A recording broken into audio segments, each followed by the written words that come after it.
అంటే మరి robotic surgery as such నేను చెప్పినట్టు ఇంతకుముందు చెప్పినట్లు పర్సనలైజేషన్కి యూస్ఫుల్గా ఉంటుంది, పార్షియల్ నీ రీప్లేస్మెంట్స్కి యూస్ఫుల్గా ఉంటుంది.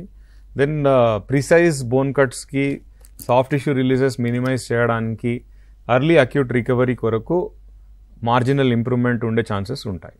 ఓకే, సాధారణంగా ఏదైనా సర్జరీ చేసినప్పుడు కొన్ని కాంప్లికేషన్స్ అయితే ఉంటాయి కదా. సో రోబోటిక్ సర్జరీ ద్వారా ఒకవేళ సర్జరీ చేసినప్పుడు ఈ కాంప్లికేషన్స్ ఏమైనా తగ్గుతాయి అంటే యాజ్ అ సర్జన్ సాధారణ పద్ధతిలో చేసిన దానికన్నా ఒక రోబోటిక్ ద్వారా చేసినప్పుడు? So specific to robotic surgery అని మనం తీసుకున్నట్లయితే బోన్ కట్ ఎర్రర్స్ మటుకు డెఫినెట్గా తగ్గుతాయి. సాఫ్ట్ టిష్యూ బ్యాలెన్సింగ్ స్లైట్లీ బెటర్గా ఉంటుంది. అండ్ యూజర్ డిపెండెన్స్ లేకుండా, అంటే మంచి సర్జన్ ఉన్నప్పుడు పెద్ద డిఫరెన్స్ రాదు.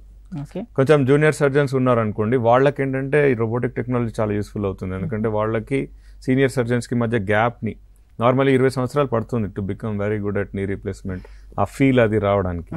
ఇందులో ఏంటంటే ఆబ్జెక్టివైజేషన్ ఉంటుంది కాబట్టి, మెజర్మెంట్స్ ఉంటాయి కాబట్టి ఈవెన్ యంగర్ సర్జన్స్ త్వరగా నేర్చుకుని they become equivalent to the senior surgeon, which is good. Because younger సర్జన్స్కి వీళ్ళకి 20 సంవత్సరాలు కష్టపడంటే ఇప్పుడు మోడర్న్ జనరేషన్ వాళ్ళంతా కష్టపడడానికి విల్లింగ్గా లేరు.